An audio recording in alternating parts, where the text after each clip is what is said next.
Hey guys, Nick Espinoza, your chief security fanatic here, and it is Sunday, so we are doing breaches of the week. And this week, let me tell you, is probably one of the longest videos for breaches I will do. And before I start, I'd like to give a shout out to Neville Goodalls, Chris Fellon, David Walker, Odin O, and Rebecca Rutherford. Guys, thank you for sending me messages, tagging, sharing, whatever it was that notified me of a lot of what I'm about to talk about here. You guys saved me a ton of time, and this week I needed a ton of time to actually get all of this prepared. And let's start in Australia with the Perth Anesthetic Group. Now, hackers got into their systems and sent out fake invoices to several patients, claiming that these patients needed to submit messages. Basically, the Perth Anesthetic Group is saying they caught this within minutes, and hopefully they are now secure. So heads up if you have anything to do with them. Moving on, we're going to be talking about Nikkei. They're the massive publishing giant. They lost roughly $29 million after an employee of the Nikkei America's subsidiary was tricked by scammers into sending funds to a bank account, obviously, that the scammers controlled. They requested wire transfers using fraudulent information by posing as a Nikkei executive. And so heads up to that organization. Looks like you guys had a phishing scam that was rather successful, unfortunately. Moving on, let's talk about the city of San Marcos, California. Now, their computer systems were just compromised, and basically it interfered with email accounts and other internal functions, but did not result in a data breach. This is according to city officials. City facilities remained open during the investigation. Emergency services are working, etc. So heads up to you if you live in San Marcos. Your government just got ripped off. Moving on, let's talk about Bed Bath & Beyond. This is the retail giant here in the United States, I presume multiple places around the world as well. They just disclosed that an unauthorized party obtained login information for some of their customers. Now, according to an SEC filing, by virtue of having a data breach, email and password information was accessed from a source from outside of the company's systems. The amount of login information compromised as a result of this incident is limited, but basically they're saying that about 1% or less of Bed Bath & Beyond online customer accounts were affected by this. The company also says that the payment card data was not affected, and so there it is. If you shop online at Bed Bath & Beyond, heads up to you. Moving on, let's talk about Network Solutions. Yes, the Network Solutions. They are absolutely massive in network registration, DNS, etc. And I quote from their incident report.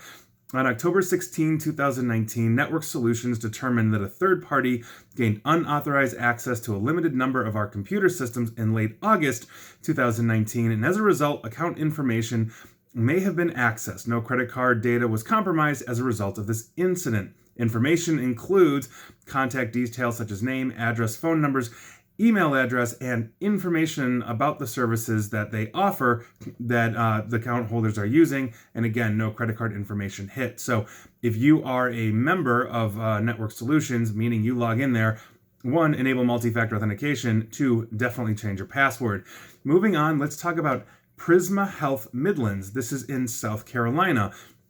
Approximately 19,000 patients and 3,000 volunteers may have been affected. Now, an employee's login credentials were apparently compromised. Prisma Health discovered patient information from 6 hospitals were affected in August of this year. No patient medical records were compromised, but other patient information might have been exposed, including names, addresses, dates of birth, social security numbers, and what they're saying is limited health and insurance information. So if you use or a patient or employee of Prisma Health Midlands in South Carolina, you may be affected. Moving on, let's talk about Ocala, Florida, the city of scammers basically posing as a local construction company doing business with the city, got an city employee to basically change bank account information and sent a payment of $742,376.73 to a fraudulent bank account. This is according to the Ocala police.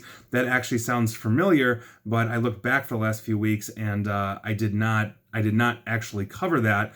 And so it might have been like a month or two ago, but it's coming up again in the feed. So if you are in Ocala, Florida, you might have been hit twice, or I might have just repeated myself from a month ago and just could not find it in the last few weeks. Moving on, we are going to be talking about 6 June. This is an apparel site They just suffered a digital skimming attack on their website. Now, the MageCart payment skimmer was found by researchers. So if you have used 6June and you've been there and you've used your credit card, it might have been scammed basically by what we believe are Russian hackers. So heads up to you, 6June users. Moving on, I'm talking to the citizens of India here. More than 1.3 million credit cards or payment card details basically were put up for sale on Joker's Stash. This is one of the largest stolen payment card shops on the dark web. The going rate for your credit cards, $100 per card. So heads up to you. I would be definitely checking your bank statements if you are in India right now, and you should probably be doing it no matter where you are in the world, but specifically 1.3 million Indians just got hit. Moving on, we're going to talk about Southeast Missouri State University. On October 4th, an email including information from the College of Humanities and Social Sciences leaked private information about students, faculty members, and staff members to approximately 50 Southeast Communications students. Basically, somebody missent an email. The email was sent with personally identifiable information to these students, and the email included 3 attached Excel files which had information such as Southeast ID numbers, GPAs, academic standings, and other personal information. So heads up to you if you go to Southeast Missouri State University or have anything to do with them. Moving on, we are going to be talking about Therapy, and there's a little line there, clinic. This is actually out of Ireland. They are a chain of beauty treatment outlets. They are investigating a possible data breach involving patient records. It is believed that the patient information may have included medical records that have been accessed or taken without permission by a former employee. Disgruntled employees and data loss prevention is a very serious issue. So if you have anything to do with Therapy Clinic in Ireland, heads up. Moving on, we're going to be talking about, and this keeps going, people, I am nowhere near done, Children's Hospital in Winnipeg. Personal health information of 54 minors was stolen this week from a locked cabinet. This is a physical breach at the Children's Hospital in Winnipeg, and basically they are just now sharing this. The stolen records relate to 2 days' worth of scheduled surgical procedures for use from Manitoba, Ontario, and Nunavut, which I believe is now what they call the Northern Territory. I apologize, Canadians, if I'm getting that wrong. But anyway, 54 minors from Children's Hospital in Winnipeg. Heads up if you have a child that goes there. Moving on, we're heading to Italy and talking about UniCredit. This is an Italian bank. They just leaked information belonging to over 3 million customers. Now, a file was created in 2015 containing 3 million records involving Italian clients, and basically this is the source of this incident. Victims' name, telephone numbers, email addresses, and cities where clients were registered are among the information compromised. UniCredit is rather adamant, according to articles, that no details regarding banking information or bank accounts for their customers was actually accessed by the hackers, just everything I listed here. So heads up to you if you are a UniCredit member in Italy or elsewhere.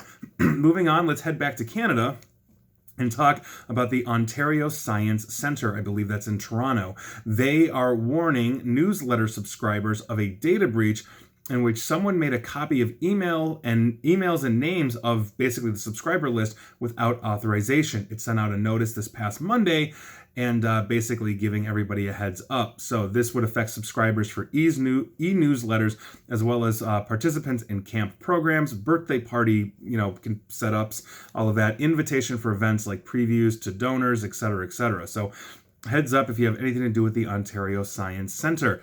Now let's go across the pond to the United Kingdom and to West Berkshire. West Berkshire Council basically sent a leisure survey on Friday to 1,107 recipients who could all see each other's emails. Somebody forgot to blind everybody and just added everybody apparently to the carbon copy line. So the council said it basically reported the incident to the protection watchdog in the UK, the Information Commissioner's Office, etc. So heads up if you are a member in some way, shape, or form of West Berkshire. Moving on to India, we are talking about a tutorial platform called Vedantu. We're going to go with Vedantu. I apologize if I'm saying that wrong. They have been accused of a breach of 687,000 records, according to Have I Been Pwned, which actually tweeted out that they now have this in their ever-growing database of usernames, passwords, etc. IPs, emails, names, phone numbers, gender, and Bcrypt stored passwords were all hit and exposed, and you can go check that out in Have I Been Pwned. So if you are a Vedantu user, heads up to you. Moving on, let's go back down under to the NSW Labour Party, or New South Wales Labour Party. Now, this is interesting. Their mayor, or rather the mayor of Sydney, was accused of breaching data privacy laws and misusing the electoral roll. Now, here's the overall accusation, and it's not just, from what I understand, focused on the New South Wales Labour Party, but it's other Australian political parties. The accusation in this specific case is that the New South Wales Labour Party is using voter email addresses to find matching social media profiles, then combining them with the country's compulsory electoral roll data, presumably for advertising and other analytics, and that is obviously a data breach in terms of Australian law. So heads up to you in New South Wales, Australia. Now, finally, and I do say finally because we are 11 minutes into this video, and holy cow, we are going to be talking about the Kudankulam nuclear power plant in India. This is crazy and rather terrifying. Now, nuclear power plant's network was infected by malware that was created by North Korea's state-sponsored hackers known as the Lazarus Group. Now, here's what's going on. Pukhraj Singh, he's a former security analyst for India's National Technical Research Organization, basically looked at a recent VirusTotal upload that was actually linked to a malware infection at this nuclear power plant. Now, this particular malware sample included hard-coded credentials for the nuclear power plant's internal network, which obviously suggests that the malware was specifically compiled to spread and operate inside the IT network. Now, several security researchers identified this version of malware as basically a version of DTrack. This is a backdoor Trojan that was developed by the Lazarus Group. Now, the researcher Singh, he tweeted this, and basically it went viral within India because just days before, that exact same power plant had an unexpected shutdown of one of its reactors. Many users and many people that were part of this, viral spread of this tweet started to conflate the two unrelated incidents as to one. Now, the owner of this power plant, NPCIL, said that the malware only affected its administrative network and did not reach the critical internal network, which is the one that is being used to control the power plant's nuclear reactors. They basically said, NPCIL said, that within this power plant, these two networks are actually isolated, and so infecting the administrative network would not infect the critical operations of this. But the interesting part is that initially, NPCIL, the owner of this power plant, denied they actually had a malware attack. And so you can obviously see why people would conflate these two, even though NPCIL, is saying that these are unrelated. Now, the fortunate part about this is that historically, the variant of DTrack, the malware created by North Korea's Lazarus Group, is used primarily for reconnaissance purposes and typically does things like keylogging, retrieving browsing history, gathering information like host IP informations, what's available on the network, telemetry, that kind of stuff, listing all the running processes, etc. So basically, DTrack is a prelude to what could be a more pervasive infection that the Lazarus Group could get in. And so hopefully DTrack in this case was not malicious, and hopefully NPCIL in their claims of having two physically separated networks, one for the nuclear systems, another for administrative, is actually correct, because quite frankly, they denied it initially and then had to backpedal and say, yes, we actually were affected. And that is kind of the doomsday scenario for a lot of people. Getting a nuclear power plant infected and then having it shut down or, God forbid, meltdown has been a very serious issue. We saw a dry run of this with Russian hackers in Ukraine around 2014, where they hit a nuclear power plant, were able to shut it down, and then made the region also deaf as well, because they killed power by killing the nuclear power plant. They also hit and spiked the phone system in the area, basically making 80,000 Ukrainians deaf and blind in 2014. So what we are seeing here potentially is North Koreans starting to probe nuclear power plants. They might be gathering information for their own nuclear systems, or they might be doing much, much worse, depending on the adversarial relationship that North Korea has with everybody, in this specific case, the country of India. So please, if you're in the country of India and you are basically getting electricity from the Kudan Kulam nuclear power plant, heads up to you. I think we're all terrified on your behalf on that one. And those were your breaches of the week, and there were a ton this week. Were you affected? Let me know. And please like, share, follow me here on Facebook and Twitter at NickAESP. And please feel free to subscribe to me on YouTube as well. And as always, stay safe and stay online. Thanks, guys.